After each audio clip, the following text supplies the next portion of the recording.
स्वागत है आपका। आप देख रहे हैं आज तक, आपके साथ हूं मैं नेहा बाथम। कोरोना की दूसरी लहर से देश में हड़कंप है और इसी बीच तीसरी लहर की आशंका ने सबको डरा दिया है, क्योंकि अब खतरा सीधे बच्चों पर है। ये कहा जा रहा है कि तीसरी लहर में बच्चे संक्रमण का शिकार हो सकते हैं। बच्चों पर ये नया खतरा कितना गंभीर है, इससे बच्चों को कैसे बचाएं, आपके मन में भी कई सवाल उठ रहे होंगे और इन्हीं सवालों के साथ हम अपने मेडिकल एक्सपर्ट्स के साथ बात करेंगे, उनके साथ जुड़ेंगे। लेकिन सबसे पहले देखिए ये रिपोर्ट।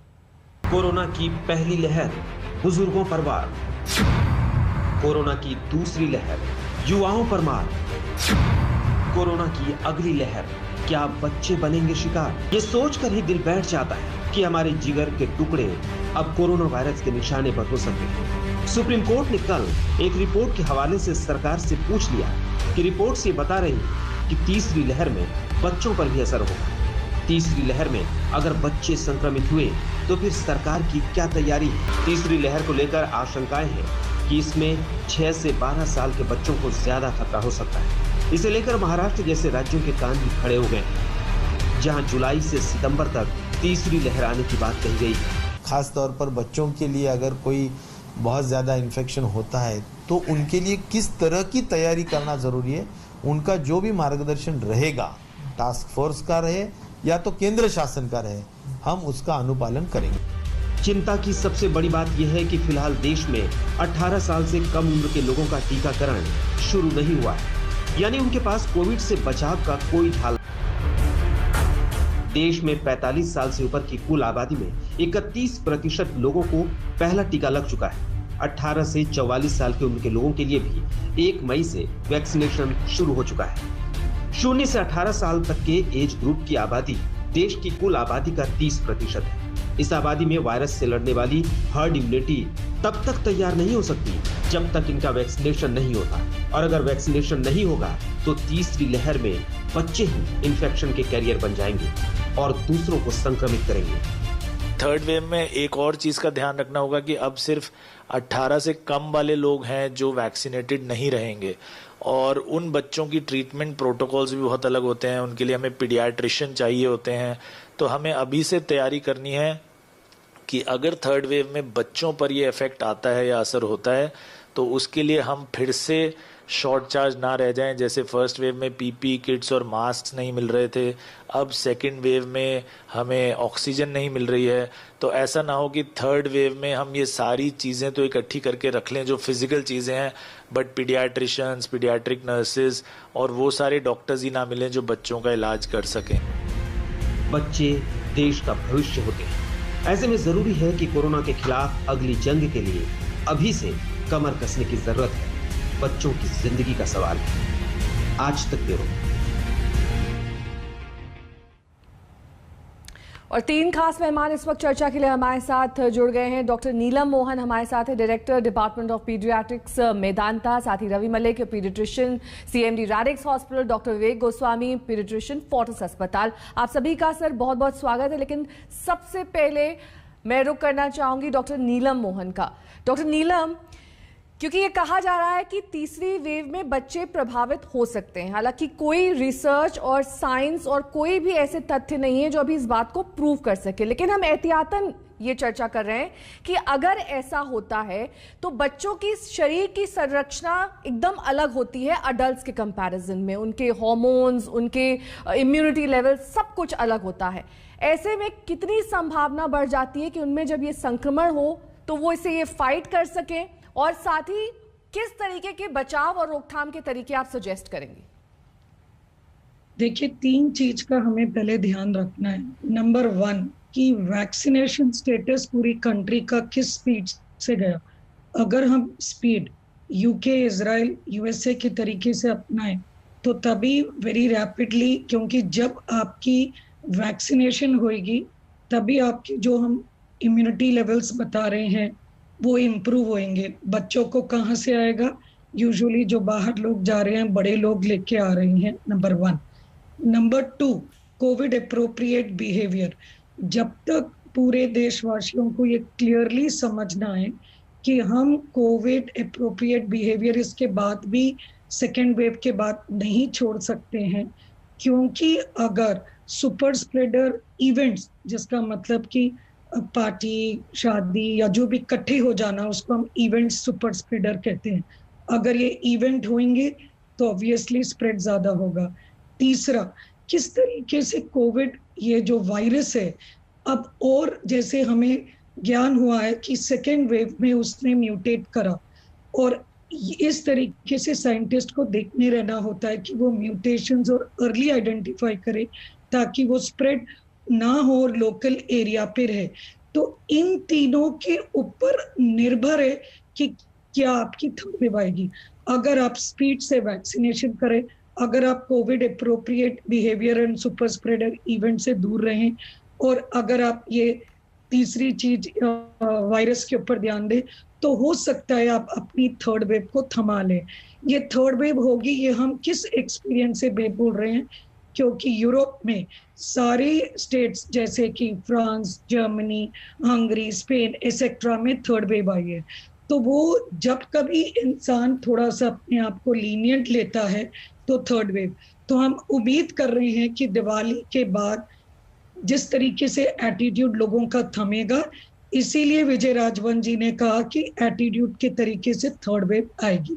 तो अगर हम मान के चले कि थर्ड वेव आई, तब ये हमें पता चल गया कि सब वैक्सीन्स 18 से ऊपर मिल गई।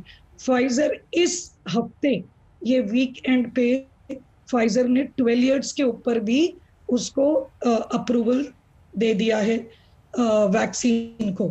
सो हमें शीघ्र ही हमारे देश में जैसे ही वो अप्रूवल होती है, देशवासियों को और गवर्नमेंट को इसमें डिले नहीं करना चाहिए। जो भी वैक्सीन अगर अप्रूव हो जाती है, चाहे वो फाइजर या जो, हमें ओपन कर देना चाहिए ताकि वो आए।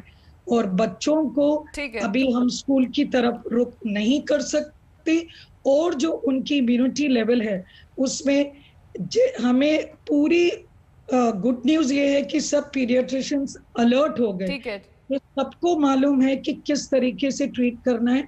इंफ्रास्ट्रक्चर को हमें स्ट्रॉन्ग कर लेना है, तैयारी पूरी करनी है कि अगर हुआ, और बच्चे में तैयारी पूरी करनी है। डॉक्टर नीलम, मैं आपके पास लौटूंगी। डॉक्टर विवेक गोस्वामी भी हमारे साथ जुड़े हुए हैं।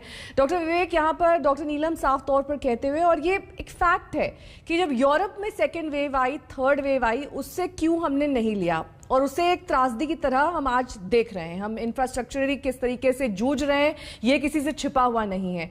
लेकिन अभी क्योंकि चिल्ड्रन के लिए, बच्चों के लिए वैक्सीन मुहैया नहीं है, वैक्सीन उन्हें लग नहीं सकती, इस तरीके से मेडिकली हम उन्हें कवच नहीं प्रोवाइड कर सकते, तो सेकेंड और थर्ड वेव के बीच में बच्चों का बचाव कैसे करें? क्योंकि हो सकता है जब केसेस कम हो तो वापस वो प्लेग्राउंड्स में चले जाएं, वापस हो सकता है अपनी सारी वो एक्टिविटीज शुरू कर दें जो वो सेकेंड वेव से पहले करते थे।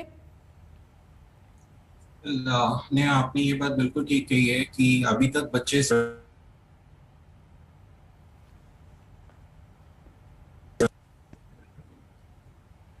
हेलो जी, आवाज आ रही है आपकी।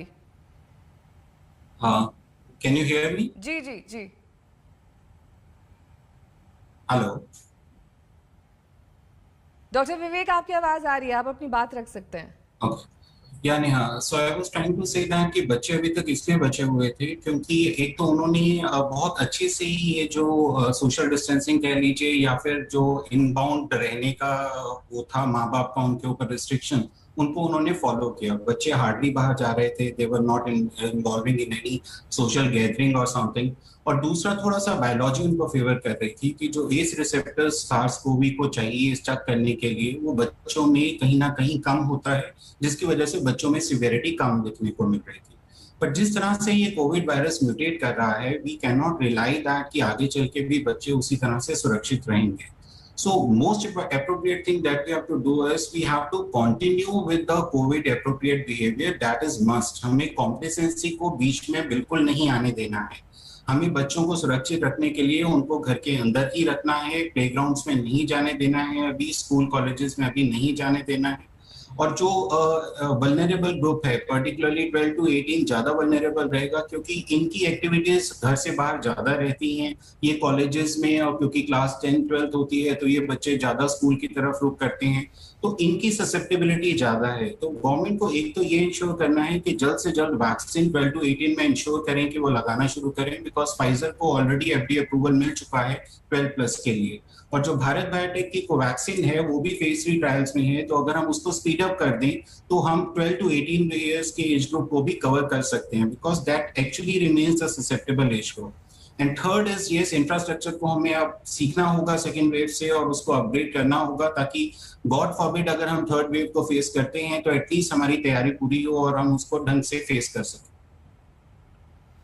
बिल्कुल, ये तमाम तरीके यहाँ पर आप बताते हुए डॉक्टर रवि मलिक भी हमारे साथ जुड़े हुए हैं। डॉक्टर रवि, हमने देखा है कि कैसे जब फर्स्ट चरण शुरू हुआ वैक्सीनेशन का, बहुत सारे लोग ऐसे थे जो स्केप्टिकल थे, जो वैक्सीन लगवाने के लिए नहीं पहुंच रहे थे, जिसकी वजह से कई वाल्स वेस्ट हो गई। सेकेंड फेज में भी हमने ये देखा, जो अब दूसरी लहर के बाद जो चरण शुरू हुआ है वैक्सीनेशन का, उसमें बहुत बड़ी संख्या में लोग पहुंच रहे हैं। अब जब तीसरा चरण शुरू होगा, यानी कि जब इन सभी वैक्सीन को अप्रूवल मिल जाएगा और 18 साल से कम उम्र के लोगों को वैक्सीन लगनी शुरू होगी, उसमें किस तरीके से हम बच सकते हैं कि ऐसी भीड़ ना पहुंचे वैक्सीनेशन सेंटर्स में, क्योंकि बहुत बड़ी संख्या है बच्चों की हिंदुस्तान में। डॉक्टर रवि, आप मुझे सुन पा रहे हैं? डॉक्टर रवि से हम संपर्क करेंगे।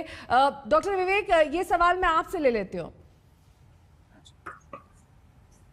Vaccination centre has become actually a major reason of COVID spread, because कहीं ना कहीं हम जो हमें बेसिकली इंफ्रास्ट्रक्चर जो बनाना चाहिए वैक्सीनेशन सेंटर्स के लिए, वहां पे कहीं ना कहीं वो सिस्टम प्लेस में नहीं है।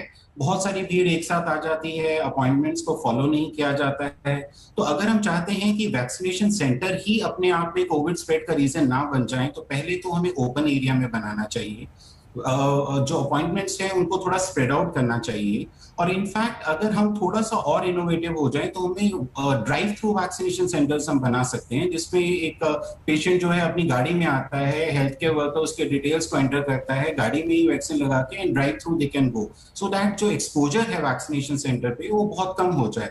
नहीं तो ओपन एरियाज में जहाँ पे स्प्रेड के चांसेस कम है, वहां पे हमें इसको प्लेस करना होगा वैक्सीनेशन सेंटर्स को। तो ये सारे अगर हम प्रिकॉशंस लें तो ये चीज को डील किया जा सकता है। इनफैक्ट थोड़ा सा और इनोवेटिव हो तो हम हाउस वैक्सीनेशन प्रोग्राम भी स्टार्ट कर सकते हैं, जिसमें हेल्थ केयर वर्कर, जैसे हमने पल्स पोलियो में किया है कि घर घर जाकर वैक्सीन पिलाते थे, तो उस तरह का अगर हम इंफ्रास्ट्रक्चर को अपने डेवलप कर सकें तो इस तरह से भी चीजों को लागू किया जा सकता है, ताकि लोग एटलीस्ट वैक्सीनेशन सेंटर पे जाके इन्फेक्ट नहीं हो जाए। डॉक्टर नीलम भी लगातार हमारे साथ जुड़ी हुए हैं।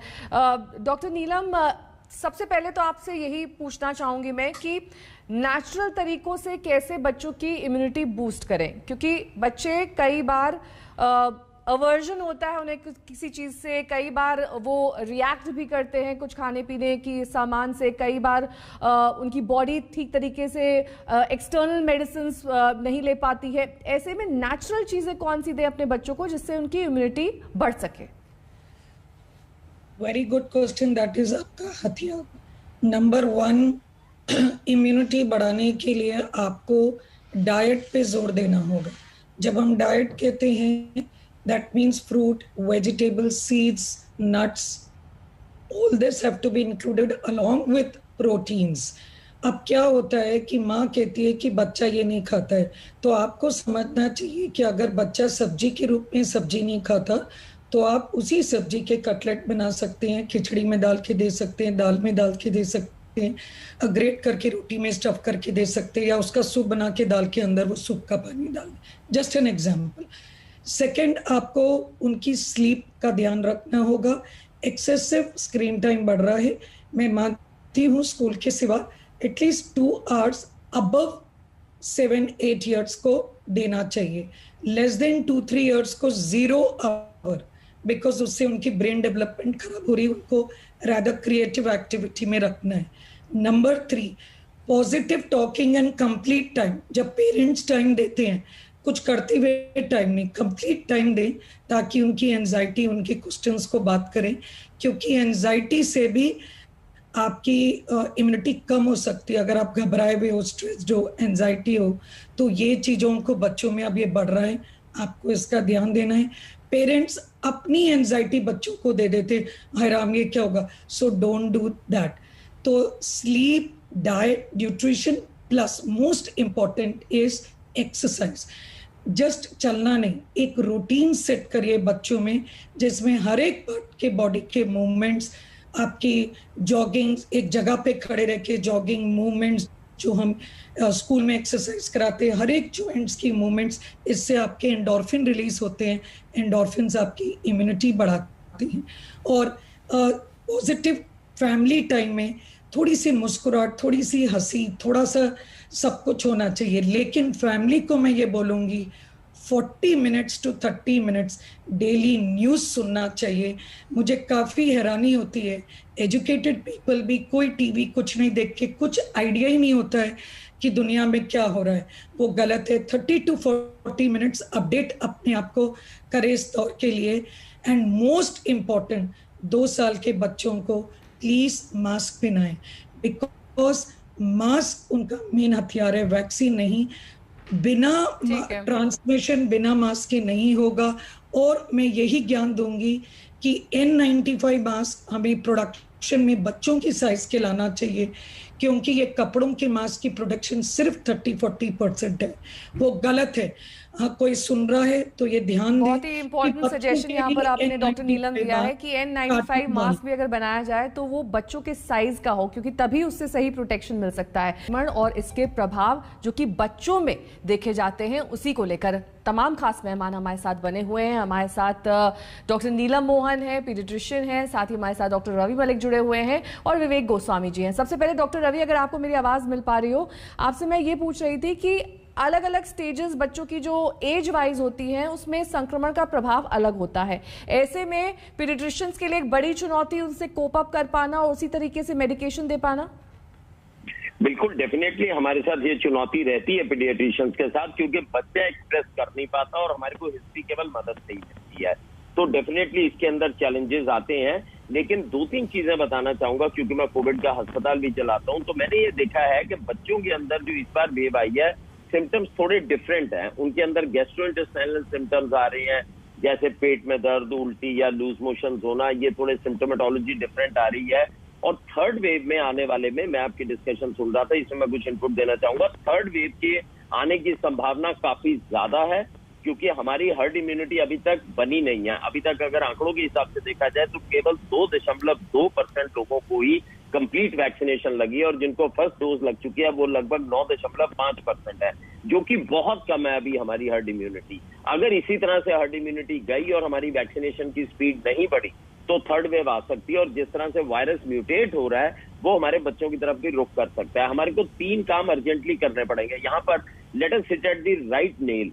हम लोग ये सोचते हैं बच्चों की शायद इम्यूनिटी बढ़ा देंगे, शायद बच्चों का बचाव हो जाएगा। देखिए, इम्यूनिटी बढ़ाने से डेफिनेटली फर्क पड़ेगा, लेकिन हमें जो असली चीज है वो ये है कि थर्ड वेव ना आए और हमारे बच्चों की तरफ ना रुख करे, क्योंकि 41% बच्चे जो 18 साल से छोटे हैं और ये सबके सब वल्नरेबल है। ना तो इनको अभी तक वैक्सीन लगी है, और मुझे नहीं लगता कि आने वाले 3-4 महीने में भी वैक्सीन जो है ट्रायल से होने के बाद इनको लगनी शुरू होगी। तो ये थर्ड वेव में सबसे ज्यादा अफेक्ट होंगे और इनके ऊपर काफी प्रकोप आ सकता है। We should be well prepared. देखिए, बच्चों का ट्रीटमेंट बड़ों के ट्रीटमेंट से थोड़ा डिफरेंट है। बच्चों के लिए हमारे को पीडियाट्रिक वेंटिलेटर, पीडियाट्रिक ऑक्सीजन देने की इक्विपमेंट्स और बहुत सारी ऐसी दवाइयां और इलाज की जरूरत होती है, पीडियाट्रिक इंटेंसिव केयर, जो हमारे देश में इस वक्त उनका अभाव है। तो बेस्ट हमारे सामने रास्ता एक ही है कि हम उसको प्रिवेंट करें। प्रिवेंशन के लिए गवर्नमेंट को डिजिटल कम्युनिकेशन, लोकलाइजेशन, मोबिलाइजेशन और मैक्सिमम वैक्सीन ड्राइव जो है वो इन्हें करनी पड़ेगी। माइक्रो लेवल पे प्लानिंग करनी पड़ेगी। आने वाले 3 से 4 महीने में हमारे को हर्ड इम्यूनिटी बढ़ानी पड़ेगी। 22-23 लाख वैक्सीन रोज लगा के हमारा थर्ड वेव नहीं बचेगा। हमें कम से कम 1 करोड़ की वैक्सीनेशन देनी पड़ेगी। क्योंकि मैं कोविड का वैक्सीनेशन सेंटर भी चलाता हूं, मैं आपको ये बताऊंगा, लोगों के अंदर बहुत एंथुसियाज्म है, लोगों का हजूम आ रहा है वैक्सीनेशन लगाने के लिए। लेकिन सरकार को अब चाहिए कि वैक्सीनेशन जो है जहां से भी प्रोक्योर हो सके करनी चाहिए, अगर हमें थर्ड वेव को बचाना है तो।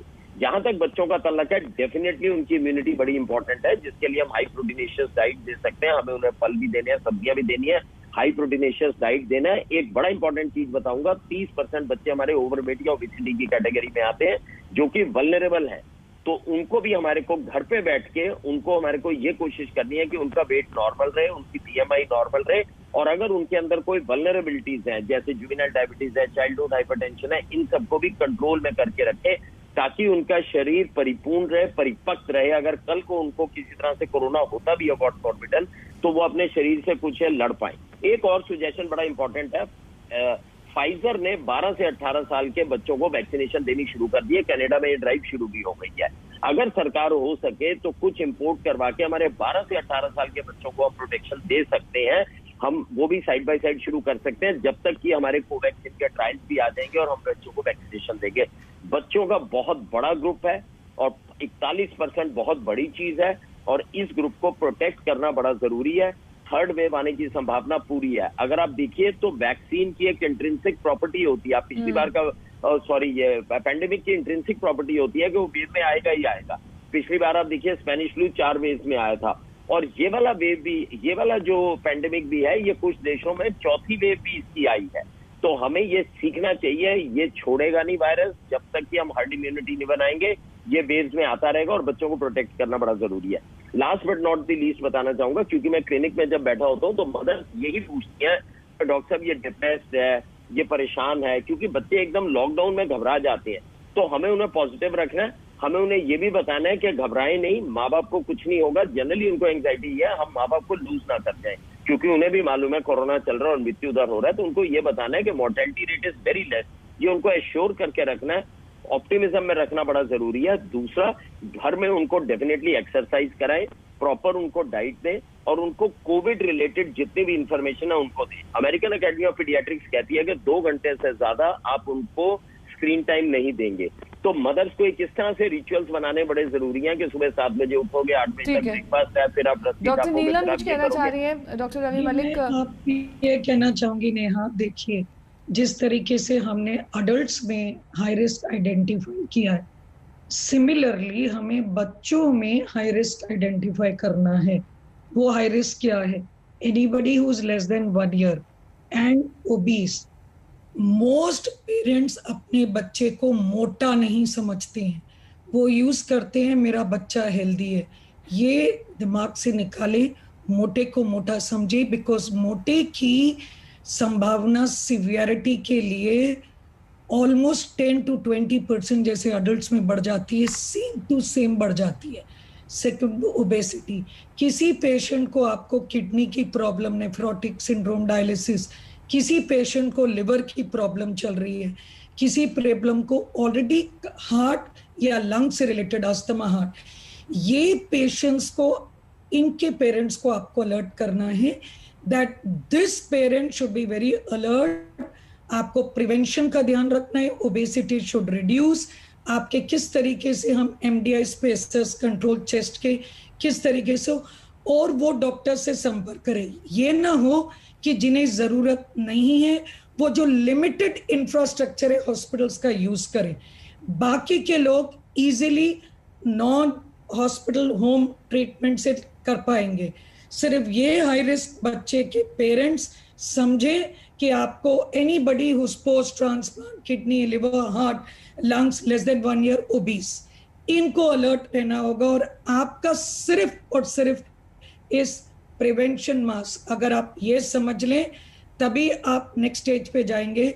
वैक्सीन की ड्राइव सैडली बहुत पुअर चल रही है कंट्री में, जिस स्पीड से चल रही है अभी, भगवान ना करे, मीडिया का प्रेडिक्शन है 10 साल लगेंगे सेकेंड डोज। ये स्पीड हमें बहुत फास्ट बढ़ानी है, वरना it is next to impossible to cover our entire population. और बड़े ही खुद इम्यून हो जाएंगे और बच्चों को ये दे देंगे। That is an important message. Doctor Vivek भी लगातार हमारे साथ जुड़े हुए हैं चर्चा में। डॉक्टर विवेक, बहुत सारे ग्रे एरियाज हैं इस संक्रमण को लेकर और इस बात को कोई भी डिनाई नहीं कर सकता, चाहे वो वेव्स की आप बात कर लें, चाहे वो म्यूटेंट्स की बात कर लें, चाहे आप ये कह लें कि जिस तरीके की मेडिसिन भी इस वक्त दी जा रही है। लेकिन बच्चे बहुत ही सेंसिटिव होते हैं, उनकी बॉडी बहुत जल्दी रिस्पॉन्ड भी करती है मेडिसिन को, वो ठीक भी जल्दी होते हैं और कई बार उनकी कंडीशन डिटेरिएट भी होती है जो माँ बाप को परेशान करती है। ऐसे में जब भी थर्ड वेव आती है और अगर आती है तो माँ बाप अपने वैक्सीनेशन के अलावा अपने बच्चों के वैक्सीनेशन, अगर ये वैक्सीन भारत में उपलब्ध हो जाती है तब तक, तो कैसे सुनिश्चित करें? क्योंकि वैक्सीनेशन ड्राइव का जो दर है, जो रेट है, वो काफ़ी स्लो चल रहा है। उस वक्त भी हो सकता है ऐसी परिस्थिति हो। घर तक बच्चों को सीमित रखना काफ़ी हद तक सुरक्षा प्रदान कर सकता है, लेकिन पूरी तरीके से तो नहीं डॉक्टर।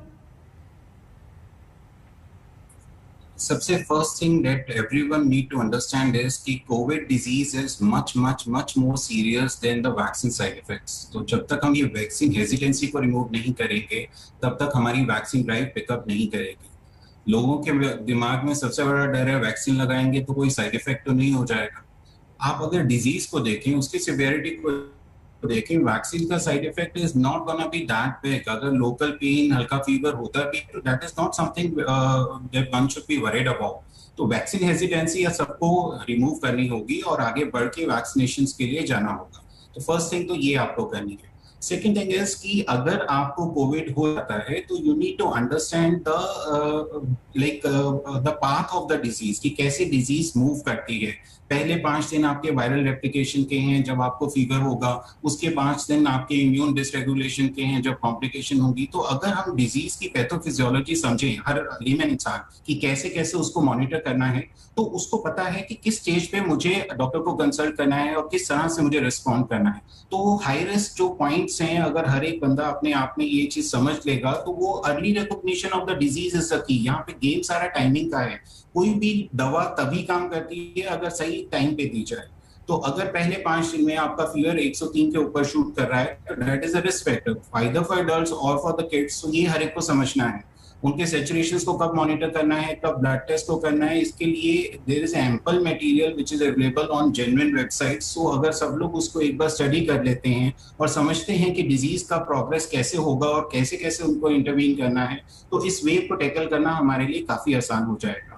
क्योंकि अगर बहुत लेट कोई हॉस्पिटल आता है कि उसके सैचुरेशन 50-60s में पहुंच गए हैं, स्टेरॉइड उसको प्रॉपर्ली टाइम पे स्टार्ट हुआ नहीं है, तो डॉक्टर्स के लिए फिर करने को बहुत कुछ नहीं रहता है। वो बैटल पहले ही लूज हो चुकी होती है। तो early picking of that falling of saturations, early picking of the danger signs is very very essential and we need to educate people about कि क्या क्या उनको ध्यान रखना है, किन चीजों पे अगर ये चीज आती है तो उन्हें इमीडिएटली डॉक्टर को कंसल्ट करना चाहिए। अगर ये एजुकेशन हम इम्पार्ट कर पाते हैं तो बहुत सारे कॉम्प्लिकेशंस और बहुत सारी मोर्टेलिटी को हम कम कर सकते हैं।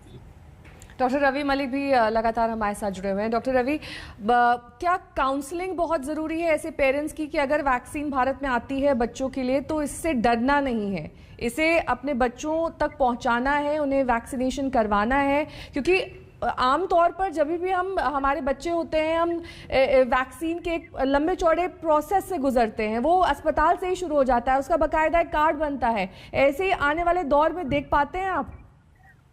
देखिए नेहा जी, यहाँ पर मैं थोड़ा और आपको ग्राउंड की रियलिटी बताऊं, क्योंकि मैंने मेरे हॉस्पिटल में हजारों वैक्सीन दी हैं। इस वक्त प्रॉब्लम पेरेंट्स की वैक्सीनेशन को लेके एप्रीहेंशन नहीं है। पेरेंट्स नहीं डर रहे हैं, उनको मालूम है 16,000 वैक्सीनेशन दी जा चुकी हैं, ये वैक्सीन बिल्कुल सेफ है। इस वक्त उनकी आतुरता और उनकी एंग्जाइटी है कि हमारे बच्चे को वैक्सीन लगे या हमारे परिजनों को वैक्सीन लगे।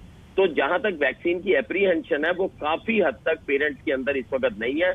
उनकी आतुरता यही है कि कब आए और कब वैक्सीन लगा के हम बच्चों को उससे बचाव कर लें, क्योंकि मीडिया की वजह से या डॉक्टर्स की वजह से वो ऑलरेडी काउंसल्ड है, they are just waiting for the jab. पहली चीज तो ये हो गई। दूसरी चीज बताना चाहूंगा, इस वक्त भी जैसे ही हम बच्चे को डायग्नोज करते हैं तो पेरेंट्स क्या करते हैं, हाइपर हो जाते हैं, एंग्जाइटी में आ जाते हैं। मेरे पास अक्सर पेरेंट्स जो है पूरा पुलंदा लेके आते हैं। तीसरे दिन अभी हुआ डिजीज को, एसिम्प्टोमेटिक डिजीज है, सीटी स्कैन भी हो रखा है, ब्लड टेस्ट भी हो रखे हैं, और वो पूछते हैं जी रेमडेसिविर कब देनी है। इस तरह का काम बिल्कुल ना करें। अगर आप बच्चे का एक भी सीटी स्कैन करते हैं तो you are exposing the child on 300 X-rays.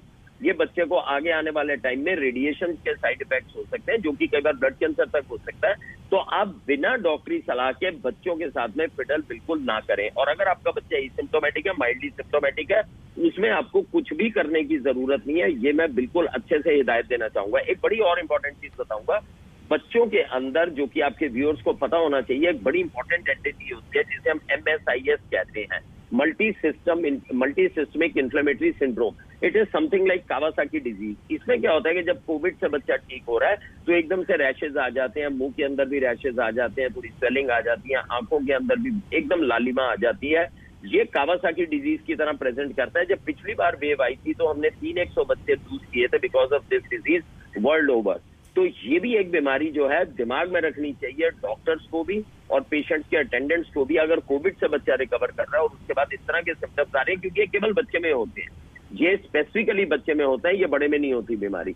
तो इस बीमारी का हमारे पास बहुत अच्छा इलाज है। हम लोग इंट्रावीनस मिथाइलप्रेडिसोलोन और बड़ी सारी चीजें हैं जो कि देके इसको कंट्रोल में कर लेते हैं और समय रहते अगर हमें बताया जाए तो बच्चे की जान बचा सकते हैं। एक बड़ी इंपॉर्टेंट और चीज बताऊंगा, क्योंकि हमारी कोविड की इमरजेंसी में अक्सर पेशेंट्स आते हैं जब उनका SpO2 40 है, 50 है, तो मैं ये हिदायत देना चाहूंगा, 5 चीजें बताना चाहूंगा। अगर आपके बच्चे में ये 5 चीजें जब भी है और बच्चा कोविड से डायग्नोस्ड है, you rush to the hospital. Number 1, अगर उसको ब्रीदिंग डिफिकल्टीज हो रही है या पसली बहुत ज्यादा चल रही है, छाती में दर्द हो रहा है। नंबर 2, अगर उसका फीवर हाई ग्रेड चल रहा है, specially even after 5 days of illness, तो आप हॉस्पिटल जाइए और उसका प्रॉपर चेकअप कराइए। अगर उसकी ऑक्सीजन डाउन हो रही है, स्पेशली बिलो 94 हो रही है, तो आप हॉस्पिटल जाइए। अगर बच्चा सुस्त है, ड्राउजी है या किसी तरह की इसको खुमारी आ रही है, तो आप हॉस्पिटल जाइए। नेहा जी, बेसिकली ये प्रैक्टिकल पॉइंट्स इसलिए इंपॉर्टेंट है, on one side we have to see कि कोई भी ओवर रिएक्ट ना करके बच्चों का बिना बात के गलत इलाज में ना पड़ जाए, CT स्कैन ना कराए।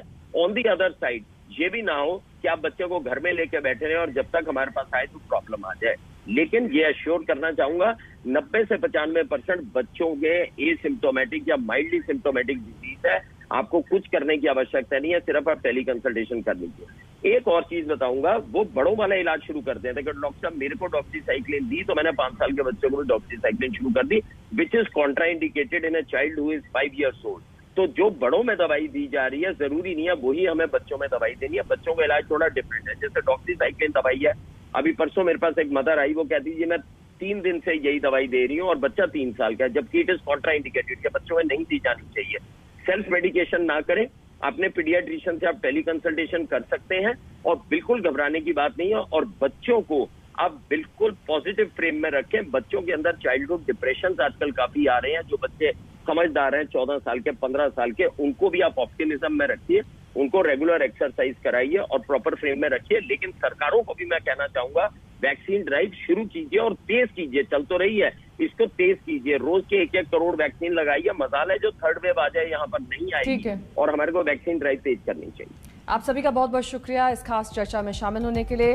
अभी के लिए बस इतना ही। देश दुनिया की तमाम खबरों के लिए आप देखते रहिए आज तक।